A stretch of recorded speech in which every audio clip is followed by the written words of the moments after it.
நேற்று ஷாப்பிங் முடித்த கையோடு பார்த்தீங்கன்னா ஈவினிங் வீட்டுக்கு வந்துட்டு கேக் ரெடி பண்ணி வச்சாச்சு. ஸோ இப்போ நம்ம எப்படி பண்ணியிருக்கோன்றதை பார்க்கலாம். இப்போ பார்த்தீங்கன்னா நாம் வந்து கரெக்டாக 3/4 கிலோ தான் செஞ்சுருக்கோம். நம்ம வந்து அதாவது கஸ்டமருக்கு 1/2 கிலோ கேட்டிருந்தாங்க ப்ரௌனி. அவங்களுக்கு பர்த்டேக்காக 1/2 கிலோ ப்ரௌனியும், எனக்கு வந்து வீட்டுக்கு பாப்பாவுக்காக ஒரு 1/4 கேஜி பண்ணிக்கிட்டேன். பட்டர் பார்த்தீங்கன்னா கரெக்டாக 120 கிராமும், சாக்லேட் பார்த்தீங்கன்னா கரெக்டாக 160 கிராமும் எடுத்து அதை வந்து டபுள் பாயிலிங் பண்ணி எடுத்து வச்சுக்கிட்டேன். இப்போ நம்ம இப்போ நம்ம எந்த டின்னில் கேக் செய்ய போகிறோமோ அந்த டின்னை வந்து நம்ம ஆயில் போட்டு பட்டர் பேப்பர் போட்டு ரெடி பண்ணி வச்சுக்கலாங்க. இப்போ நான் டபுள் பாயிலிங் பண்ணி வச்சுருந்த சாக்லேட்டும் பட்டரையும் எடுத்துகிட்டு வந்து வச்சுக்கிட்டேன். இப்போ வந்து ரூம் டெம்பரேச்சரில் இருக்கிற 3 முட்டை எடுத்துக்கலாம். அதில் ஒரு பிஞ்ச் அளவு சால்ட்டு போட்டுக்கிட்டு பார்த்தீங்கன்னா அவங்களுக்கு வந்து அந்த முட்டையோட ஸ்மெல் வராமல் இருக்கிறதுக்காக வெனிலா எசன்ஸ் 1.5 மூடி சேர்த்துக்கிட்டேன். இது கூட 225 கிராம் சுகர் பொடி பண்ணி எடுத்துக்கிட்டேன். நம்ம சுகரும் எக்கும் மிக்ஸ் பண்ணுறதுக்கு இதுக்கு வந்து பீட்டர் தேவை கிடையாது. நம்ம கையில் வச்சு, அதாவது கையில் இருக்கிற விஸ்கு வச்சு நம்ம ஃபுல்லாக மிக்ஸ் பண்ணிக்கலாம்.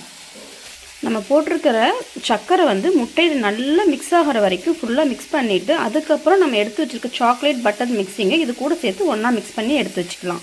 நம்ம பார்த்திங்கன்னா எப்பயுமே நம்ம போடுற சாக்லேட் லிக்விடாக இருக்கட்டும், அதாவது ட்ரை இன்க்ரீடியன்ஸாக இருக்கட்டும், எதுவுமே நாம் வந்து அந்த பவுலில் ஃபுல்லாக வேஸ்ட் ஆகாத மாதிரி ஃபுல்லாக நம்ம எல்லாத்தையும் எடுத்து போட்டோம்னா தான் நம்ம என்ன மெஷர்மெண்ட் எடுத்துருக்கோமோ அது வந்து கரெக்டாக நமக்கு கிடைக்கும்.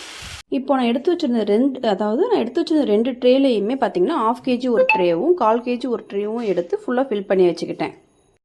இப்போது பார்த்திங்கன்னா நம்ம 180 டிகிரியில் வந்து ஹீட் பண்ண ஓடிஜியில் 10 நிமிஷம் ப்ரீ ஹீட் பண்ணிவிட்டு அதுக்கப்புறம் நம்ம வந்து எடுத்து வச்சுருக்கிற பேட்டரி ரெண்டையுமே கொண்டு போயிட்டு 25 to 30 மினிட்ஸ் பேக் பண்ணி எடுத்துக்கலாம். இப்போது நம்ம டின்னில் ஊற்றின பேட்டரை பார்த்தீங்கன்னா ஏதாச்சும் ஒரு ஸ்டிக் நீங்கள் வச்சு, அதாவது நீங்கள் எப்பயுமே யூஸ் பண்ணுற ஸ்டிக் மாதிரி இருக்கிறத வச்சு உள்ளே வந்து 1 டைம் ஃபுல்லாகவே மிக்ஸ் பண்ணி விட்டுடுங்க.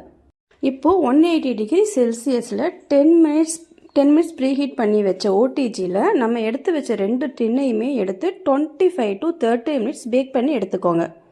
இப்போ கஸ்டமர் கேட்ட 1/2 கேஜி பர்த்டே கேக் வந்து ரெடி ஆகிடுச்சு. அதை மட்டும் எடுத்துட்டேன். எங்கள் பாப்பா நிறைய சாக்லேட் கேட்கவும் அவளுக்கு மட்டும் அதில் ஒரு 2 வகையான சாக்லேட்டை மட்டும் கட் பண்ணி போட்டு அவளுக்கும் வந்து எடுத்து வச்சுட்டேன். ஓகேங்க, கேக் ரெடி. என் ஹஸ்பண்டை கொடுத்து விட்டாச்சு. அவரும் டெலிவரி கொடுக்க போயிட்டாரு. பாப்பாவுக்கு ரொம்ப தூக்கம் வந்துச்சு. நான் பாப்பாவை தூங்க வைக்க போகிறேன். ஓகே, பாய்.